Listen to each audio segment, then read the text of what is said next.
Hello friends, this is CA Nikhil Sarda and welcome to my channel economics वाला CA Nikhil Sarda initiative. Friends, Sunday के 9 बज चुके हैं और आज आपके लिए लेके आया हूं economic capsule number 3। Last capsule में दोस्तों हमारा एग्जाम्पल वहां जाके रुका था कि हमारी 2 लाख रुपए अनटैक्स्ड इनकम थी, जिसको मैंने यूज कर लिया था। कहाँ यूज किया? 40,000 रुपए की टिकट खरीदी, 40,000 रुपए के कपड़े खरीदे, 1 लाख का आईफोन खरीदा और 2 लाख रुपए के मैंने फूड आइटम्स खरीद लिए।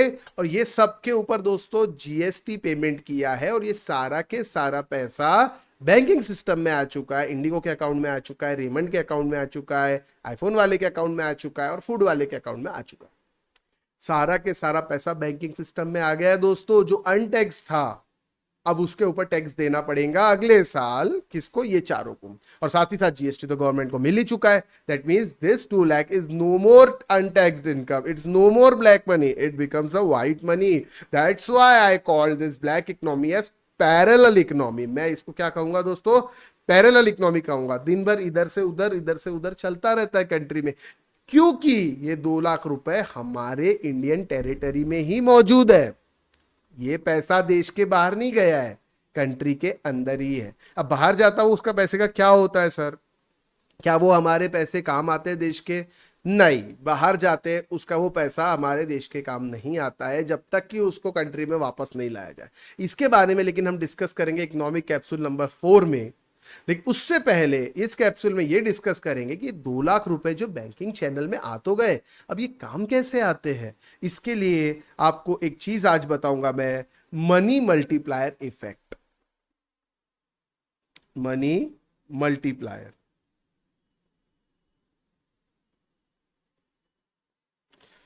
इसको हम एक सुंदर सा एग्जाम्पल से हम इसको स्टार्ट करेंगे, लेकिन उससे पहले बेटा 2 टर्म्स आप लोगों को समझना बहुत जरूरी है। एक है सीआरआर और एक होता है एसएलआर। ज्यादातर लोगों को आपको मालूम होगा सीआरआर का मतलब है कैश रिजर्व रेशियो, जो कि फिलहाल 4 से 4.5% के आसपास चल रहा है, लेकिन मैं 4% अज्यूम करता हूं। ठीक है, अभी क्या होता है इसके बारे में भी आपको बताता हूं। एक होता है एसएलआर, जिसे कहते हैं स्टैट्यूटरी लिक्विडिटी रेशियो। ये करीब करीब 24 से 20% के आसपास रहता है, सॉरी। अब ये होते क्या है दोनों? सीआरआर मतलब बैंक को अपनी टाइम लाइबिलिटी और डिमांड लाइबिलिटी का, नेट टाइम लाइबिलिटी और डिमांड लाइबिलिटी का कुछ परसेंट हिस्सा कैश फॉर्म में रखना पड़ता है, लिक्विड फॉर्म में रिजर्व फॉर्म में रखना पड़ता है। ठीक है, वैसे ही बैंक को अपनी टाइम और डिमांड लाइबिलिटी का कुछ पैसा लिक्विड एसेट्स के फॉर्म में रखना पड़ता है। एक है कैश और एक है लिक्विड एसेट। लिक्विड एसेट्स की एक प्रॉपर लिस्ट है, जैसे शेयर्स रख सकते हैं, गोल्ड रख सकते हैं। ये सब चीजों में फिलहाल मैं डिस्कस नहीं करूंगा। फिलहाल मैं आपको बताऊंगा इसका मतलब क्या हुआ। इसका मतलब देखिए, टाइम लाइबिलिटीज और डिमांड लाइबिलिटीज दो अलग अलग चीजें होती है। टाइम लाइबिलिटी मतलब बैंक को ये पता है कि उनको ये पैसा कब देना है, दे नो द टाइम। जैसे मान लीजिए फिक्स डिपॉजिट जो करते हैं 1 साल के लिए, 2 साल के लिए, अब ये फिक्स डिपॉजिट कब मैच्योर होगा ये बैंक को पता है कि भैया इस दिन मैच्योर होगा और इस दिन हमको पैसे देने हैं।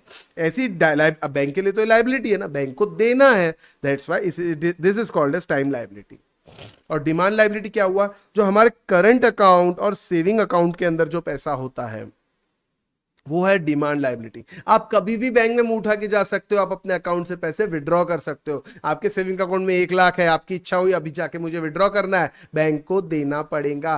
This is demand liabilities on demand, on customers demand bank have to pay. Bank मना नहीं कर सकती, नहीं नहीं आपने बताया थोड़ी, नहीं नहीं नहीं ऐसा थोड़ी होता, मेरे अकाउंट में पैसे है, मेरा पैसा, मैं जब चाहे विड्रॉ करूं, है कि नहीं। तो ये होता है डिमांड लाइबिलिटी। इन दोनों का मान लीजिए किसी बैंक की total demand and time liabilities 100 crore है। ये चेंज होती रहती है, फिलहाल आज की तारीख में समझ लीजिए 100 करोड़ है। तो उसका 4% हिस्सा यानी 4 करोड़ रुपए ये हमेशा कैश बैंक में चाहिए। और इसका 20% हिस्सा यानी कि 20 करोड़ ये पैसे लिक्विड फॉर्म में चाहिए। लिक्विड फॉर्म यानी स्टैच्यूटरी लिक्विडिटी रेशियो, यानी आप गोल्ड ले सकते हैं, आप शेयर्स ले सकते हैं, बहुत सारी चीजें हैं। उसकी एक लिस्ट है आरबीआई की, जो ये चीजों में आप रख सकते हो, कोई प्रॉब्लम नहीं है। यानी 100 करोड़ में से 24 करोड़ अगर गए, टोटल 20 और 4, तो बचते हैं 76 करोड़। अब ये 76 करोड़ बैंक यूज कर सकती है लोन देने के लिए, और कोई इन्वेस्टमेंट बैंक करना चाहे तो कर सकती है। ठीक है, अब मैं इसके बारे में आपको आगे कभी बताऊंगा। फिलहाल एसएलआर सीआरआर आप समझ गए हो कि भैया जितने पैसे बैंक के पास है ना, उससे ज्यादा इतना पहले पैसा बैंक को साइड करना पड़ेगा, उसके बाद ही बैंक आगे उसको लोन दे सकती है, किसी भी फॉर्म में यूज कर सकती है। अब दोस्तों समझना, हमारे एग्जाम्पल की बात आप कर, कितने रुपए हमारे बैंकिंग सिस्टम में आए। हमारे बैंकिंग सिस्टम में 2 लाख रुपए आए।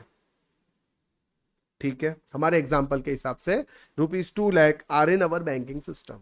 ठीक है, अब मैं एक एग्जाम्पल लेके आपको एक मल्टीप्लायर इफेक्ट बताता हूं। ये दोस्तों 2 लाख रुपए है। ठीक है, फॉर सेक ऑफ सिंप्लिसिटी मैं इसको 1 लाख कर देता हूं ताकि हमारे कैलकुलेशन एकदम सिंपल हो जाए। ठीक है, 1 लाख रुपए ये बैंकिंग सिस्टम में आए, समझ लीजिए। अब आप ध्यान देंगे, बहुत मस्त चीज आज आप लोग को बताने जा रहा हूं दोस्तों, इसका इफेक्ट आप देखिए। इकोनॉमी के अंदर मेरी बात ध्यान से सुनना, अगर मान लीजिए पूरे बैंक में ये 1 ही लाख रुपए है, इसके अलावा कुछ है ही नहीं। ठीक है, ये नए 1 लाख रुपए सिस्टम में, अभी 1 लाख से क्या होता है इसका जादू देखिए। 1 लाख रुपए बैंकिंग सिस्टम में आए, ये है समझ लीजिए दोस्तों बैंक ए, बैंक बी, बैंक सी और बैंक डी। 4 मैंने बैंकों के नाम लिख दिए और 4 लोगों के नाम लिखता हूं दोस्तों। Mister P, mister Q, mister R, mister S. ठीक है, 4 लोगों के नाम भी लिख दिए। चलिए टेबल को कंप्लीट कर लेते हैं प्रॉपर।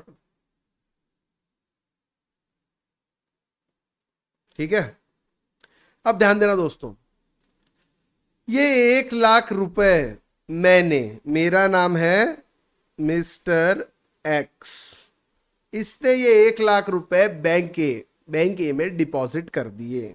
बैंक ए के अंदर ये 1 लाख रुपए डिपॉजिट हो गए।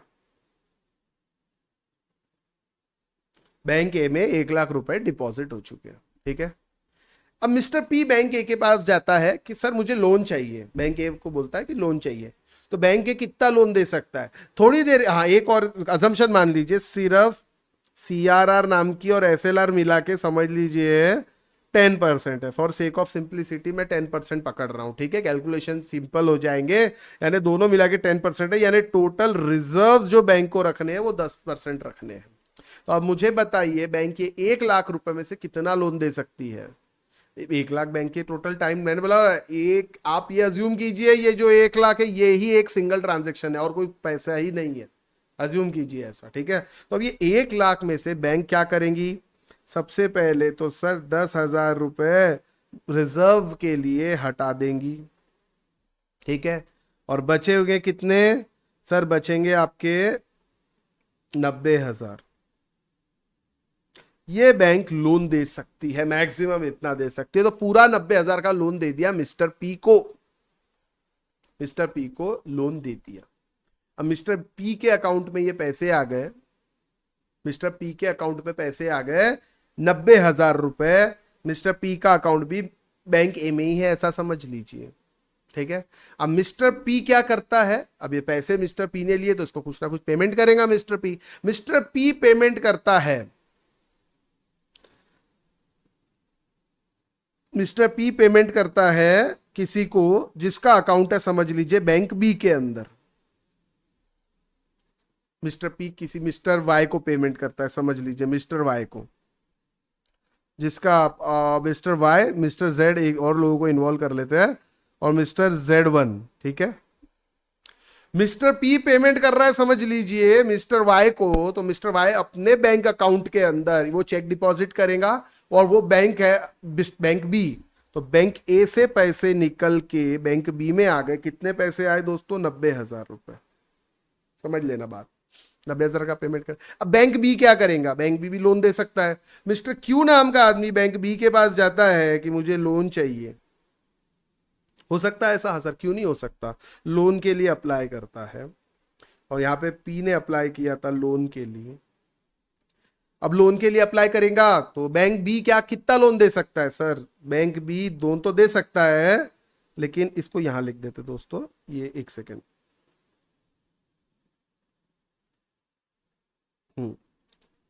ये 90,000 रुपए यहां ट्रांसफर होंगे मिस्टर बी के अकाउंट में, बैंक बी में। अब bank B again 10% liquidity ratio है, आपको मेंटेन करना है। 9,000 रुपए साइड हो जाएंगे और 81,000 रुपीज का लोन मैक्सिमम मिस्टर क्यू को दे सकता है। बराबर है, बिल्कुल सही है। अब मान लीजिए मिस्टर क्यू को पेमेंट करना है मिस्टर जेड को, ये यहां पे है ना हमारे मिस्टर जेड, मिस्टर क्यू को पेमेंट करना है मिस्टर जेड को, और मिस्टर क्यू बराबर पेमेंट करता है मिस्टर जेड को, और मिस्टर जेड का जो अकाउंट है वो बैंक सी में है। 81,000 बैंक सी के अंदर आ गए।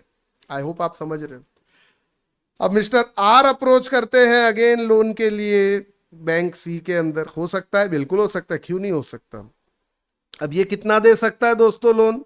सर इसको तो 8,100 माइनस करना पड़ेगा और बचा हुआ लोन दे सकता है। 81,000 में से 8,100 गए तो कितने बचेंगे? 009 और एक सेकेंड, 00 यहाँ आ जाएगा 9, यहाँ आ जाएगा 72,900। 72 ही आएगा ना?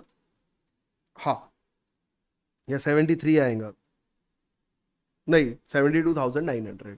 72,900 का लोन मिस्टर आर को दिया जाता है। अब अगेन मिस्टर आर को पेमेंट करना है किसको? मिस्टर Z1 को। ठीक है, इसका अकाउंट है बैंक डी के अंदर, यानी ये पैसा यहां पे आ जाएगा बैंक डी में 72,900।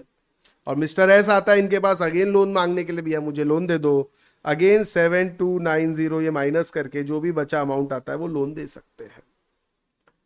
अब दोस्तों आप मेरी बात समझिए अच्छे से।